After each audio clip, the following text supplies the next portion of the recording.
शक्ति होते हुए महिलाओं को कुछ संदेश दें। स्वागत है। गांव ढाणीगारण के मेरे सारे चाचे ताऊ, चाची ताई, मेरी बहनें, माताएं, सबको सबसे पहले तो राम राम। मैं आपके ग्वांढण हूँ, इसलिए आपको चाचा ताऊ कहा, भाण भाई कहा। मैं सबसे पहले तो ये कहना चाहूंगी कि आज 21वीं सदी है और सावित्रीबाई फुले जी ने जो संघर्ष किया वो 150-200 साल पहले की बात है, जब जमाना बहुत पिछड़ा हुआ था। उन समयों में वो इतना बड़ा संघर्ष करके गई समाज के लिए, खासकर महिलाओं के लिए। 150-200 साल हो चुके उन बातों को, 200 साल ही मानो आप। 2040 में 2031 में 200 साल हो जाएंगे। तो उसके बाद क्या बदला? जो महान पुरुष थे उन्होंने, या महान महिलाएं थी, उन्होंने जो संघर्ष किए, पूरी जिंदगी, पूरा अपना जीवन लगा दिया कि समाज के अंदर बदलाव हो। लेकिन उसके बाद समाज फिर एक स्थिरता में आ जाता है, एक वही अटक जाता है। उस दौरान शिक्षा का मतलब ये था कि पढ़ाई नहीं थी समाज में, खासकर महिलाओं के लिए, पिछड़ों के लिए, या जो दलित लोग हैं, दलित समाज के लिए पढ़ाई नहीं थी, पढ़ाई के अवसर नहीं थे। उन्होंने पूरी जिंदगी संघर्ष किया और बहुत से महिला स्कूल खोले और बहुत अनेकों ऐसे सामाजिक काम किए जिससे महिलाओं को, बुजुर्गों को बहुत फायदा मिला। और शिक्षा की वजह से एक समाज के अंदर जागरूकता आई, रोजगार की भी व्यवस्था हुई, खासकर महिलाओं के लिए। लेकिन अगर आज देखते हैं जो आज की स्थिति है, आप देखेंगे कि लड़कियों को लगभग काफी हद तक इस बारे में शिक्षा के मामले में सुधार आया कि लड़कियां पढ़ रही हैं। चलो कोई लड़की 10वीं तक रह जाती है तो बहुत लड़कियां ऐसी भी हैं जो +2 तक पहुंच रही हैं, बहुत ग्रेजुएशन तक पहुंच रही हैं।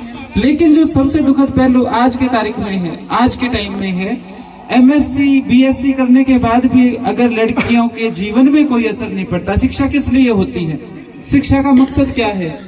कि आपका जीवन का स्तर सुधरे। आपके जीवन के स्तर में अगर कोई सुधार ही नहीं होना, कोई बदलाव ही नहीं होना, तो वो शिक्षा का मतलब है ज्ञान, ना कि डिग्रियां। खासकर लड़कियों को ये बात समझनी चाहिए। अब हमारे समाज में हो क्या रहा है कि लड़की को पढ़ा दिया, किसी ने +2 कर ली, किसी ने BA कर ली, किसी ने B.Ed JBT करके भी उनकी फिर रिश्ता कर दिया, ब्याह कर दिया। आगे फिर वही सारी उम्र पराठे पौने। मैं सीधी देसी भाषा में कहूंगी तो पराठे तो 10वीं करके ही पोए जा। एजुकेशन का लाभ नहीं मिल रहा लड़कियों को। और होता क्या है, जो कारण है, लड़कियों के लिए अगर सरकार से कोई नौकरी मिल जाए तो ठीक है, लेकिन समाज कुछ नहीं देना चाहता। आज भी लड़कियों को समाज भी नहीं देना चाहता, हमारा सिस्टम भी नहीं देना चाहता। अब टीवी चलाते हैं, मैं मीडिया का जिक्र करूंगी, टीवी चलाते ही लड़कियों को जो मीडिया शिक्षा देते हैं, या क्रीम लगा लो और दौड़ी हो जाओगी, यो शैम्पू लगा लो और बाल लंबे हो जाएंगे, ये मीडिया सिखा रहा है। उनको ये नहीं सिखा रहा कि अगर सरकारी नौकरी ना मिले तो किस तरह कमाया जाए। सबको तो सरकारी नौकरी नहीं मिलती। अब लड़कियों का ध्यान भी, क्योंकि मीडिया में सारा दिन चलता ही वो चीज है, तो वो चलता है। तो मैं एक तो ये निवेदन करूंगी कि गांव में लड़कियों को ज्यादा से ज्यादा खेलों में अपने डालो, ताकि उनको शुरू से ही पता चले कि तुम कमजोर शरीर के साथ पैदा नहीं हुई हो। बराबर वजन की जो पहलवान है ना, लड़का न भगा भगा के मारे, क्योंकि उनको बचपन से सिखाया गया है कि खाओ खूब और मेहनत करो तो तुम कम नहीं हो। तो लड़कियों के लिए खेल बहुत जरूरी है, क्योंकि उनसे उनको अपनी शारीरिक ताकत का पता चलता है। अभी मैं देखती हूँ कई जगह श्रृंगार पे ध्यान है, खून है 7 ग्राम। बताओ, अपनी सेहत पे ध्यान दे महिलाएं, जो महिलाओं के लिए जरूरी है, महिला सशक्तिकरण की जरूरत है। और अपनी शिक्षा के बाद अगर आपको सरकारी कोई नौकरी नहीं मिल रही है तो आप फिर भी रोजगार कर सकते हैं। महिलाओं से मैं निवेदन करूंगी कि और क्षेत्रों में आइए। अब होता क्या है कि किसी लड़की को नौकरी नहीं मिली तो उसके लिए तो खेत है, दुकान है, कोई भी रोजगार वो करेगा। लेकिन हम अपनी बेटियों को कोई और रोजगार करना देना नहीं चाहते।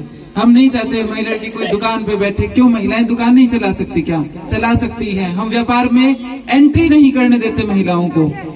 मैंने बहुत संगठनों के साथ काम किया है, मैं देखती हूँ, नाम तो नहीं लूंगी मैं किसी भी संगठन का, मैंने बहुत संगठनों के साथ काम किया है, किसान आंदोलन में भी काम किया है और ये जब इलेक्शन आसपास होते हैं तो ये जैसे कुछ यूनियनों के नेता होते हैं, कुछ संगठनों के नेता होते हैं, अन्नू जी आइयो, अन्नू अच्छा वोट अन्नू मांग रहे, चौधर तामी कर लो, 71 की चौधर कौन दे वहां।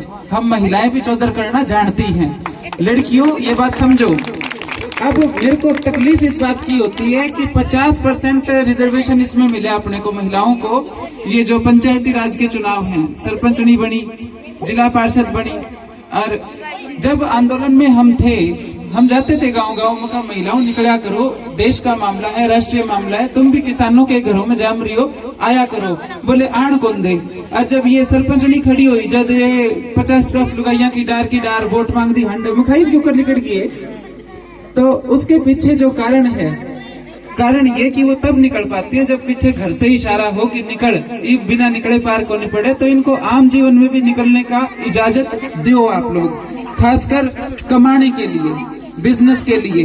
देखो बहुत सीधी सी बात है, इस तरह के आयोजन के अंदर मीठी मीठी चिकनी चुपड़ी बातें करके सब चले जाते हैं, लेकिन महिलाओं की स्थिति आज भी कुछ बेहतर नहीं है, बेहतर नहीं है। सिर्फ वो एजुकेटेड लेबर बन गई है, लेकिन अपनी मेहनत पे आज भी अधिकार उनका नहीं है।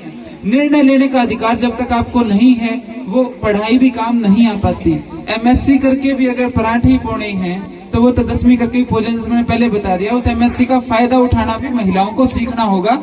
मीडिया का जो ये दबाव है महिलाओं पे, उससे बाहर निकलो। ये देखते हो आज आप बच्चे सारे चलाते हो, वो टिकटॉक बना रही है, वो जिंदगी नहीं है। खेलों में जाओ, अपनी शारीरिक ताकत बढ़ाओ, अपने आप को आर्थिक रूप से मजबूत करो।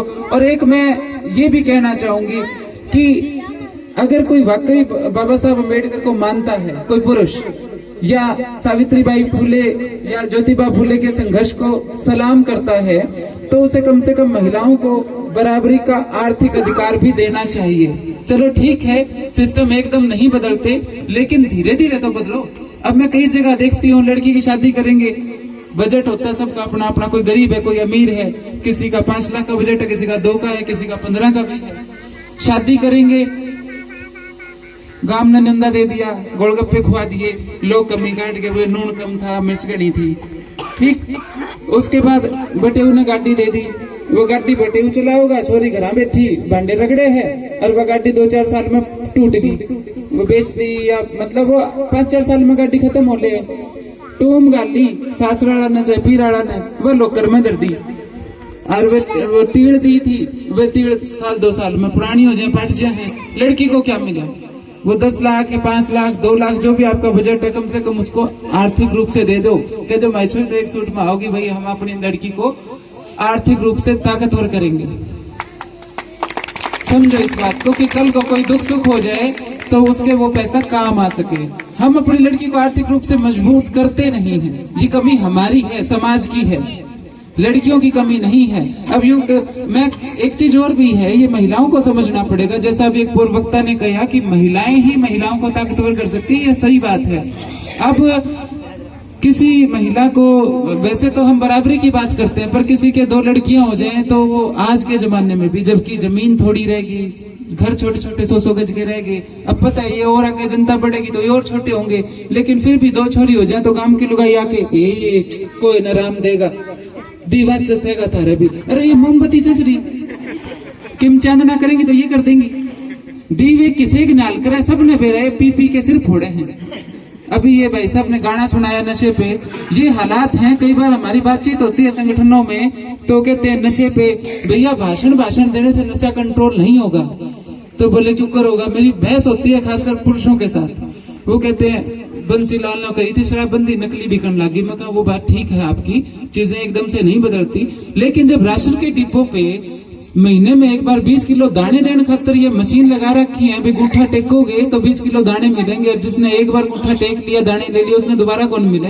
तो यह मशीन ठेका पे लगाओ भाई, गुठा लगा के रोज का 1 पुआ मिलेगा, लिमिट बांधो। सरकार है क्या नहीं कर सकती? नियत नहीं है लुगाई। अब बहुत बेरोजगारी की, महंगाई की बात करा, अरे भैया लुगाई तो मिर्च रोटी खा के भी सूखते टाइम काट ले, जो घर में कलेश ना हो तो। और नहीं, ऐसे घर भी हैं तनख्वाह तो 50-50 हजार है, पर सारी की सारी वही बात, दारू में लिखड़े हैं। तो ये महिलाओं को ये चीजें समझनी होंगी बारीक कि आपके ही हाथ में है। अपनी बेटियों को, अपनी बहुओं को आर्थिक रूप से जितना हो सके ताकतवर करो, ताकतवर करो। वो कोई अगर उनको कोई रोजगार नहीं मिलता, वो कोई खुद का काम कर रही है छोटा मोटा, जितना वो कर पा रही है, तो उसको रोको मत कि ना ये काम लड़कियों का नहीं है। लड़कियां ट्रक भी चलाती हैं, विदेशों में तो चलाती हैं। अब अपने ये यहाँ से जाते हैं, कहीं बोले हमारा छोरा कनाडा गया, ऑस्ट्रेलिया गया, उड़ के मम कौन बनाओ ट्रक ही चलाना। कोई अमरूद सेब के बाग में जाके सेब तोड़े, उड़े जाके करे तो है बढ़िया, विदेश में जा रहे छोरा हो छोरी, और उड़े कर ले तो फिर बोले हमारी छोरी तो यो ट्रक तो कौन चलावे। तो ट्रक चलावे को नहीं, गाड़ी चलावे को नहीं, सर तहसीलदार लागी को नहीं, तो करेगी के फिर वो पराठे बचे, वो एमएससी करके पराठे पहुंच जाओ। शिक्षा का फायदा उठाना महिलाओं को सीखना पड़ेगा, सीखना पड़ेगा। निर्णय लेने के अधिकार मांगने पड़ेंगे, बिना मांगे नहीं मिलते। और मीडिया पे इस फैशन पे ध्यान ना देके अपनी सेहत पे ध्यान दो। अब कई बार जैसे बहस होती है, कहते भाई आप ये बात गलत कह रहे हो, आजकल तो कानून इतने हैं, लुगाइयों के तो दोनों घराम चल रहे हैं, मतलब दोनों घर में मतलब उसका हक है, मका कहने तो है, पोचे मारने तो दोनों घर में हक है। लेकिन महिला की मर्जी से तो घर में सफेदी भी नहीं हुए, सफेदी कब होगी, होगी कि नहीं होगी, वो भी पुरुष डिसाइड करते हैं। तो महिलाओं को शामिल करो, जो सामूहिक निर्णय होते हैं परिवार के। अब कई बार हम जागरूक करने के लिए कोई भी प्रोग्राम है, पर्चे बांटने जाते थे हम शुरुआत में, जब इसमें सामाजिक जीवन में आए थे, तो घंटी बजाई, महिला निकलेगी यूं दुबकी सी, और बाहर आके हाँ जी घरा तो कोई को नहीं, अरे तू रही रे न्यू क्यों को कोई को नहीं तय रही रे। तो मतलब वो अपने आप को ऐसी ट्रेनिंग दी गई है कि वो अपने आप को तो इंसान ही नहीं मान रही, तू भी घर की मेंबर है, आके ये बताएगी बेचारी की घरा तो कोई को नहीं। और ये जो मैं एक चीज और कहूंगी कि महिलाओं को ये चीज समझनी पड़ेगी कि आपके जो वोट है, देखो समाज है और जो सरकारें हैं वो एक देश को, एक राज्य को दिशा देती हैं। तो लोकतंत्र के अंदर अपने अधिकार को समझो। आधी आबादी है, आधे वोट आपके हैं, लेकिन होता क्या है इलेक्शनों में, और स्थितियां ऐसी हैं उनको पता ही नहीं होता। अब सारा दिन घर का काम करें, नौरे का बिटोड़े का, और जो टाइम बचे उसमें सीरियल देख लें। समाचार तो देखती भी नहीं महिलाएं, देखा करो समाचार। तो होता क्या है कि वोट डालने की बारी आएगी तो कहेंगे, वो काका कहेगा उड़े गिर देंगे, वो ताऊ कहेगा उड़े गिर देंगे, अरे ताऊ ने तो पौवा ले लिया, हमने क्या मिला। ये आप पूछना पड़ेगा आपको, जो भी 3, 4, 5 कैंडिडेट खड़े कि महिलाओं के लिए आज तक क्या किया है, क्या बोला है। 50% आधे वोट तो हमने वही दे देंगे गैल फ्री में, काका के वोटा गैल फ्री, काका ने तो पौवा पी लिया, हमने क्या मिला। तो ये अपने को सोचना पड़ेगा, बाहर क्या हो रहा है, देश के अंदर, समाज के अंदर क्या हो रहा है, राज्य के अंदर, देश के अंदर क्या हो रहा है। ये जो मीडिया का तंत्र है ना, जो आपको निकलने नहीं देता इन चीजों से बाहर, कि फैशन कर लिया, वीडियो बना ली, नाच लिया, गा लिया, इसके बाहर भी जिंदगी है, इसके बाहर अधिकार है अपने। अब मैं कई बार गाने सुनती हूँ, इतना दुख होता है कि बोले वो मेरा लहंगा लिया दिया महंगा, भाई तो खुद कमा के लिया लहंगा, उसने ठेका ले रखे। मतलब आपकी मेंटलिटी, गाने भी ये बना रहे कि तू घर में ही रहेगी, तने लहंगा चप्पल जूती जो चाहिए है वो ला के देगा आपको। पुरानी बुढ़िया मैं बताती हूँ, मैं जुगलान गांव से हूँ, मेरी दादी बताया करती, बोली बेटा इज्जत यूं होया करती, कदे बैठ के रोटी को नहीं खाई सवेरे, 6-6, 8-8 महीना भैंसा का धीना होया करदा, 4 दिन गांव में चले जाते ना तो पाछे ससुराल की पाख पाट जाती, बोली आ जा देवी ये वाली काम तो को नहीं करे, इज्जत किस तरह होगी। काम से इज्जत होती है। महिलाओं को काम करना पड़ेगा और काम के एवज में अपना मेहनताना मांगना पड़ेगा। तो अब कहते हैं महिलाओं के लिए जमाना सुधर गया, ई बड़ी छोरिया नहर में गिर दे तो मरी लिकड़ेंगे, वे उल्टी सीधी चुकरे तिर लेंदी है ना, जोड़ी में रोटी बांध के ले जाती। मतलब वो ताकतवर महिलाएं थी। अपनी दादियों से, जो बुढ़ी लुगाई है उनसे सीखो, और वो फिट हैं क्योंकि उन्होंने मेहनत करी है। तो वही मैं कह रही हूँ कि खेल में जाओ, अपने शरीर को मजबूत करो, और इस मीडिया के दुष्प्रभाव से बच के अपने दिमाग को मजबूत करो, और अपने निर्णय खुद लो। सोचो कि हमारे लिए कौन सोच रहे, जो हमारे लिए सोच रहे हम उसी के लिए सोचेंगे। हम ना तो वोट इकट्ठे करने की मशीन है। संगठनों में होता है ऐसे, जैसे मतलब होते हैं किसान आंदोलन के कई लोग लड़े इलेक्शन, बोले अन्नू आज ये तन तो सारी लुगाई जाने तेरे के वोट गिर देंगे। मखा क्यों, जब मेरे के वोट गिरेंगे तो मैं मेरे ही गिराऊंगी। मैं मेरे गिराऊंगी, तेरी की पंचायत है। मतलब वो ये चाहते हैं कि महिलाएं आए। अब जैसे एक राजली में प्रोग्राम था 2 साल पहले शायद, महिला दिवस पे, तो वहां पे मतलब मेरे को बुलाया उन्होंने, तो मैं वहां पे कह दिया, और कई चीज बुरा भी माना है। मैं कहा महिला दिवस का ये प्रोग्राम है, टेंट भी आदमी का, यो माइक भी आदमी का, रिपोर्टर आ रहे ये भी आदमी, नाम तो रे लुगाइया का, इसमें कमाई करेंगे आदमी, लुगाइया करने कद कमान दोगे। मतलब महिलाओं को आर्थिक आजादी अभी नहीं है, और उसके लिए आज की पीढ़ी को संघर्ष करना पड़ेगा, बिल्कुल उसी तरह से जिस तरह से आज से 150 पौने 200 साल पहले सावित्रीबाई फुले ने किया। सोच के देखो, ये संघर्ष सुनने से बात नहीं बनेगी, इसको समझना पड़ेगा। और ऐसा संघर्ष करने का अगर इतने लोगों में से एक भी महिला वैसे निकल जाती है तो वो समाज के लिए बहुत अच्छा होगा, बहुत क्रांतिकारी होगा।